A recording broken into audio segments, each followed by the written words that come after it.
So let's do a little bit of the Eish Chai for the Shabbos. So the Eish Chai is such a clever, holy man with such terrific ideas that he brings to us, really beautiful ideas that you read. There's Olos Tomed, Asuya Bahar Sinai, it's a pasuk, the Midbar over here.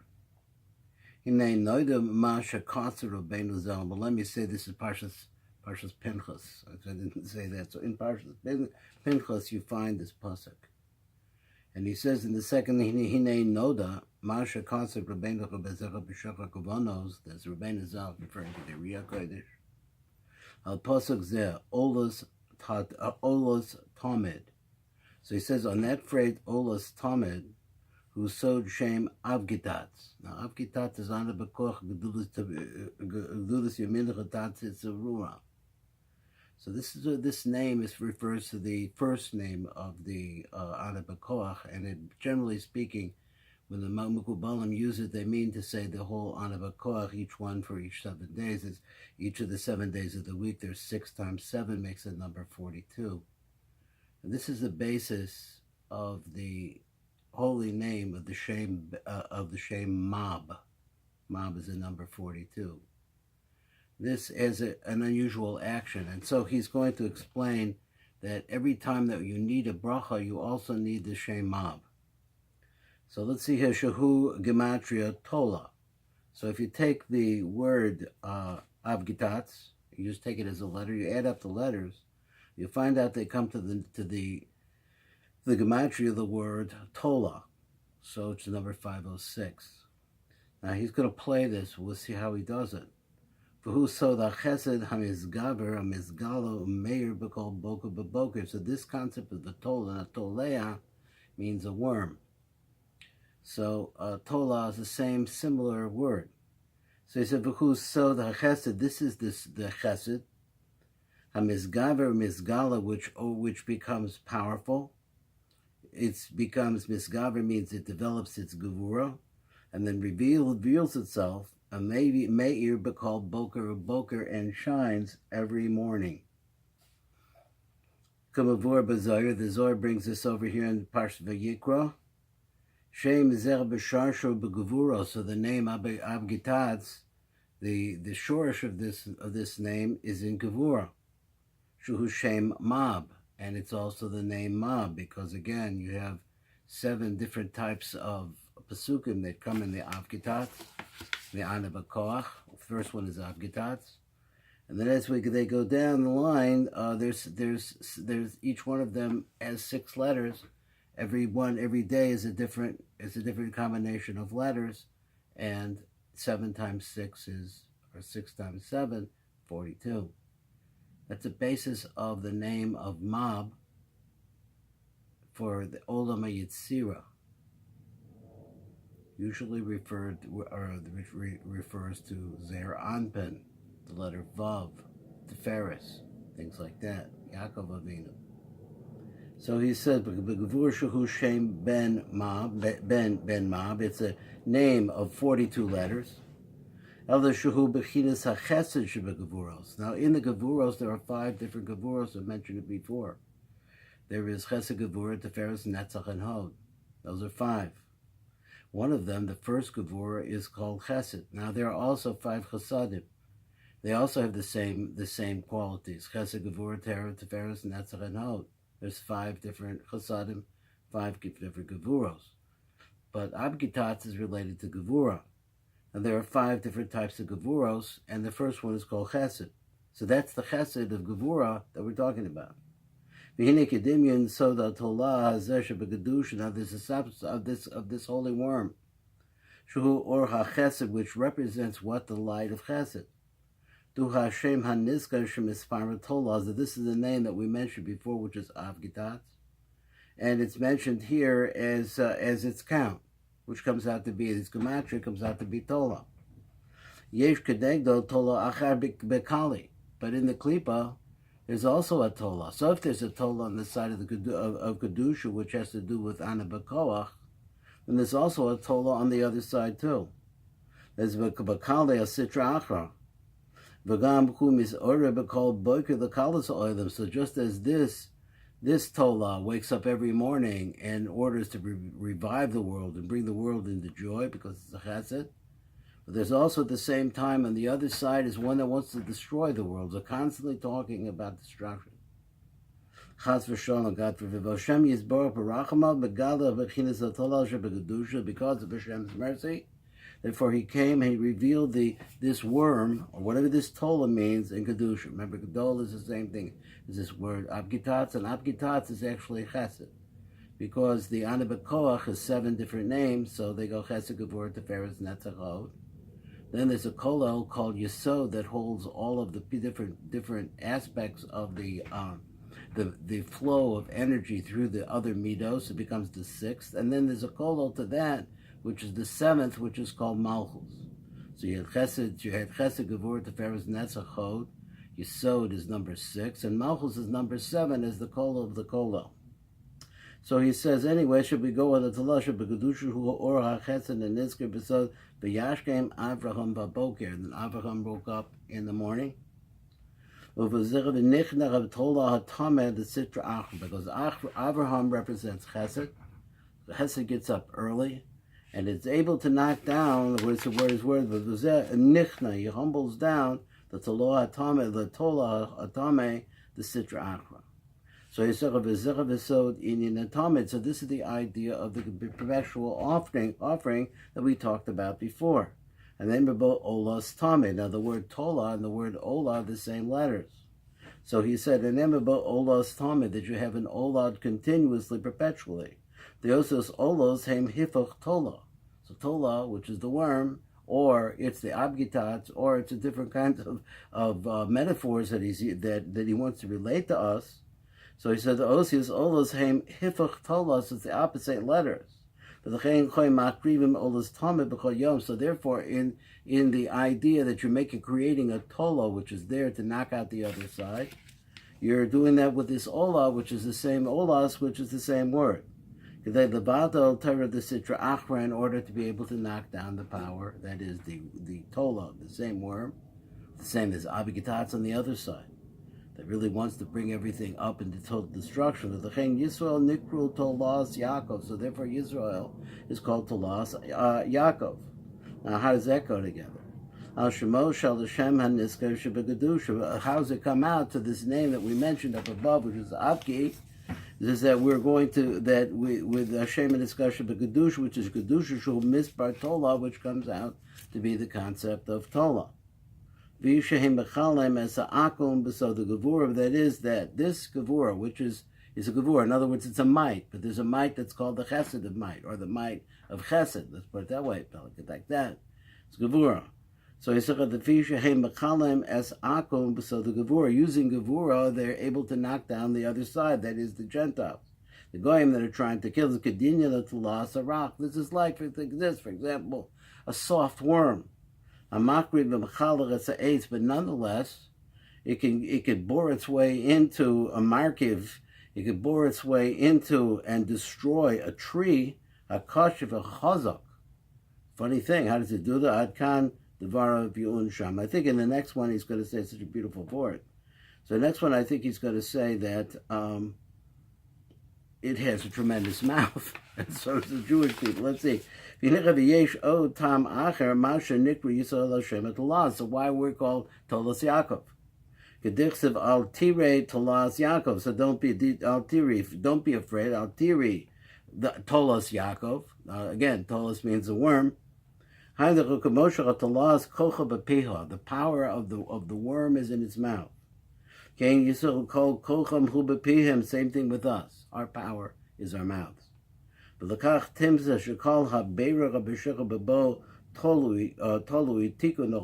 they're all the refinement on which depends the rebuilding of all of the universes. We'll be talking about rebuilding Atzilus or Bia, any part of the Bia or of our world here, which is Asiya, the Asiya, like the lowest of the low. That all depends on the use of our mouths. The mash nivrach be'ezek that a person, what he's able to refine out from this world by learning Torah, who bepats in the mouth. And also what he created in eating and drinking. Hu b'peh, it all comes through the mouth. You say a bracha. So also what we create, able to be able to refine out of this world by praying. Hu b'peh, this is all done with our mouths.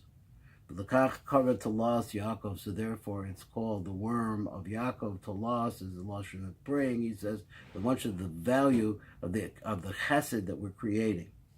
And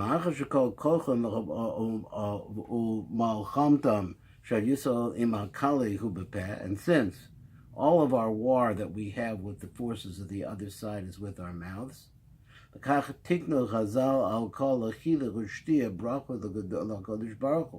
so therefore they made a bracha for every time we eat or every time we drink or enjoy. Because the Yetzer Hara sets himself up in the mouth, and he's living over there in the mouth. Yosef Adam is there in our mouth more than any other place. Negdi Allah, because it's always going against, it's contrary. But this is the place where you also have the war. The war is sitting there waiting for you. It's trying to get you in your mouth. He has no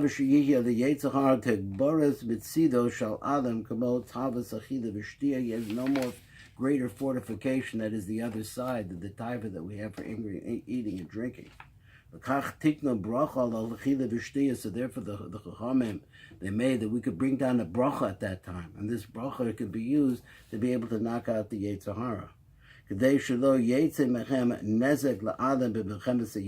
that a person should not be hurt, or that no hurt should come out from the enemy there in the battle with the Yetzer Hara. But the other way, you should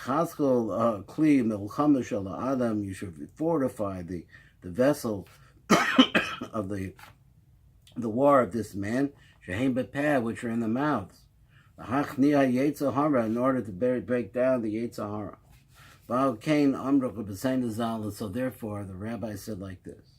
So if a person who either makes fun of, or let's say that's what mazalzel means, it puts them down or thinks they're not important, let's just say that they're not that important for you to make a bracha. So he causes, listen to this sound, he says this causes such a bad thing in a person that a person becomes betame as a result of the nocturnal emission. Bar minad, God forbid. Because that's what the Tim Sitra Achra wants to do. That's the main food that they get, is the main sustenance of them, is the zima of the Welt. The hefech, and the opposite is true of a person who's careful about making brachas when he enjoys. He will have control over his Yetzer Hara, be a strong, powerful control. And so he can make over there a tremendous tikkun, a rebuilding, atzam v'rav, something really powerful and big. So therefore you have to understand that the concept of brachos is really something very super duper important. And as we see that the Mekubalim have the whole system which is called the Matbea bracha. And all of us learn it and work on it and keep thinking about it and go over it again and over it again. And a person should not bring himself to the concept of making a bracha for wasting a bracha. And so you should learn enough so that you don't make mistakes.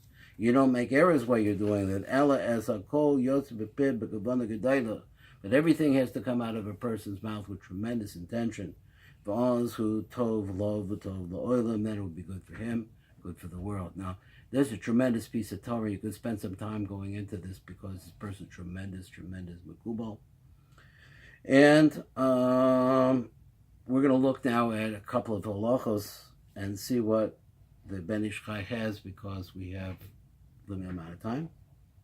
So he says, so when you come to fruit of the tree, you make a bracha bari pri ha'etz. And on the fruit that comes from the ground, you say bari pri adama. So then why, you said adama, why didn't you say haaretz, right? That's where it's coming from. Shem Eretz Meshuvach Yosef B'Shem Adama. So it comes out why. So more important, maybe this is part of the question. I don't know if it's part of the question or part of the answer yet. But he says why? Because the word Eretz is more important than the word Adama. So one of the different kind of things that he heard they explain like this: the Haaretz Lashon Ritzui. The word Haaretz, instead of we use the word Adama. So is a Lashon Ritzui, so it means acceptance or something like that. Vod Shem Eretz Nizkar Techida B'Torah. So also this name is mentioned first in the Torah. The pasuk Bereshis, in the pasuk that says Bereshis Baruch Hashem L'Shmayim V'Asa Aretz. So you have the Aretz says. So once it says this is showing that it's more important. Vam Babriya Sa'olam Nizkar Shem Eretz Yosef. So also when the creation, you see the Eretz, the word. In other words, what's to say the word Eretz is the dominant word. Yosef Agam Nizkar Shemo Shal Kodesh Baruch Hu Alechu. So also the name of the Kodesh Baruch Hu is said in conjunction with the word Eretz, because it's a Dechsev Bereshis Bar Elokim Es Shemayim V'Esa Aretz. So there you see that Elokim goes along with the Aretz. B'yom Asas Hashem. Here's another pasuk. The day that Hashem Elokim made it, Eretz, and made what? Eretz Shemayim. So therefore, let's see where I can understand this. In order to divide up or to send, it means to portion out kavod to the bread, which is much more important than a potato that comes out of the ground. So therefore, it's mentioned it by itself. Shem ha'aretz b'birchas ha'motzi. You say motzi lechem min ha'aretz, because this is something that's so chash. Shem adama hinichu b'birchas ha'peros, and Shem adama, so it's a lesser. So once it said the pshat over here, it says that the word eretz is a high type word. We see all the different types of place that it means. And usually, normally, eretz always refers to malchus. So we see that this is an aspect of malchus, the higher aspect of malchus. Adama already, I don't know what adama is. Rav Shuri Bracha says, like the cause of shetiknu b'birchas ha'perish shem adama. So why does adama go with? He says peris over here. So this is pre-adama. We really should be talking about. Mishim v'chamishim mini peris adama kaminyan adama. So he said, look, the gematria of the word ha'adama is 55. It turns out that there are 55 different types of ground fruit. What do you call it? Pre-adama. So he says ayin sham v'nirali. So he says, look over there. You'll see that he says there are 55 different types of, root or ground vegetables. So he said v'nirali zer ayre al perish yesh be'eretz Yisrael b'mehem. So he's talking about actually 55 different types of vegetables. I guess it's really basically what it is, right? It's vegetables. 55 different types of vegetables that lived in Eretz Yisrael at the time that this was written. But in the whole world, after the Matzu Yosef there's really possible that you are going to find a lot more than 55. Number 2, he says, Peru shall eitz shehem odam ketanim. So let's say you have a fruit tree, and you pick the fruit while it's still little. Shelo higdilu, it didn't grow. Shahaz heim chamutzim. So that what happens is they're full of vinegar, they're very sour. V'afal gab the amram the zerav pasuk, and so the Rabbanan say, they paskin like this. Im ne'acholam al yedech adchak, if you have to, like you're out, you're starving, and there's nothing else out there but crab apples. Mevarach bori prira eitz. So you make a bracha, the bracha that's fitting for it. But in any case, the Achronim all came along and they say we should make Shakol.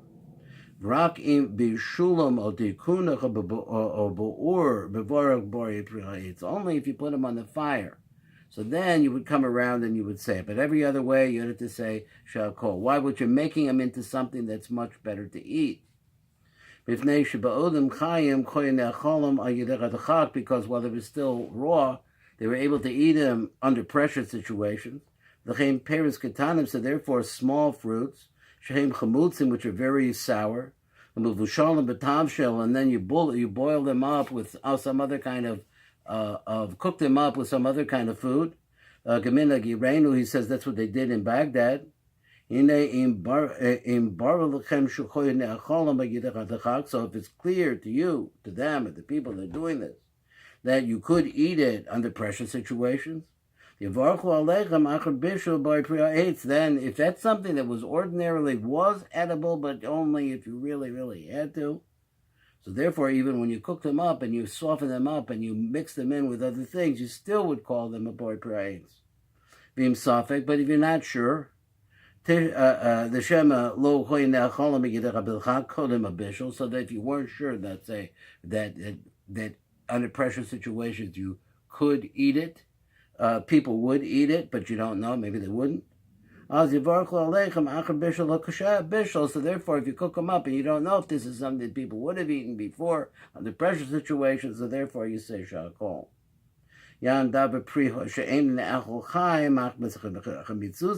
we have this rule that any fruit that you might have eaten or any vegetable that you might have eaten, I think these are all fruit trees, fruits, that you wouldn't eat machmas chimutza because it's so sour. Even under pressure case, but if you come and you eat it anyway, raw. You don't make a bracha on it because it's not something that people want to eat. It's not considered, I guess, human food. So if you eat it while it's been it's ripe, then you make a bracha shakol. So let me just read this a little bit more, and we'll figure it out because I just love doing this, but I think it's long. Okay, pre shikorim ba'arvi an orange. I think it's an orange. Look at orange, a mandarin, the radcha. Shemalachtim osam ba'odam ketanim, when they bring them in when they're still small. Shehem marem kalana. So I don't know what a kalana is. I looked it up, couldn't find it. But they're bitter, like this fruit called kalana. And then if people boil them up with sugar, but after you fry them, besukar el shakol, because you changed it. You only make a shakol here because you changed it so much. So let's look at the Mishpas Zav Sefer. When is this?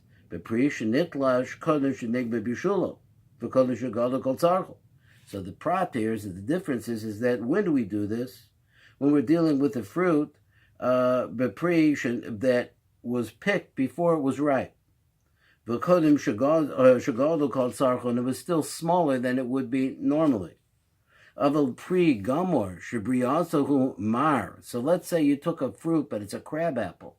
And no matter what you do with it, it's still going to be so sour that you won't be able to really eat it. Even though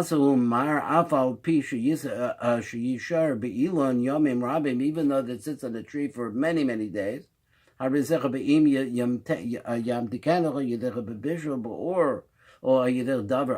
if you cook it up, or you overheat, or you do something else to change its nature, so then you say it's bracha because you can see it and there it is.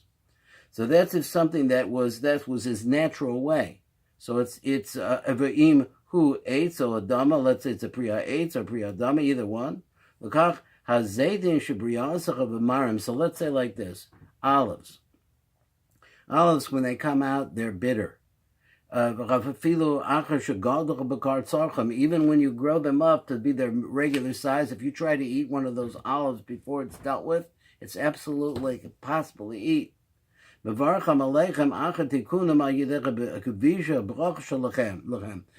a good example of the halacha. You will make the proper bracha on them even after you squeeze them down and you boil them up or you cook them up in some way in an oven and you soften them up. And now they're not like bitter anymore at all. They're edible.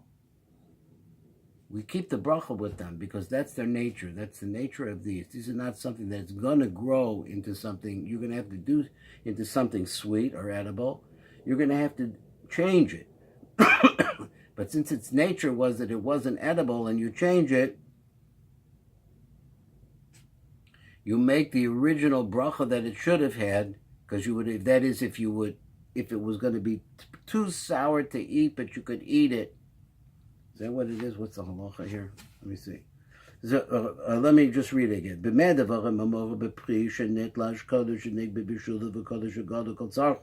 So let's say that something wasn't ripe and you picked it. So, so therefore,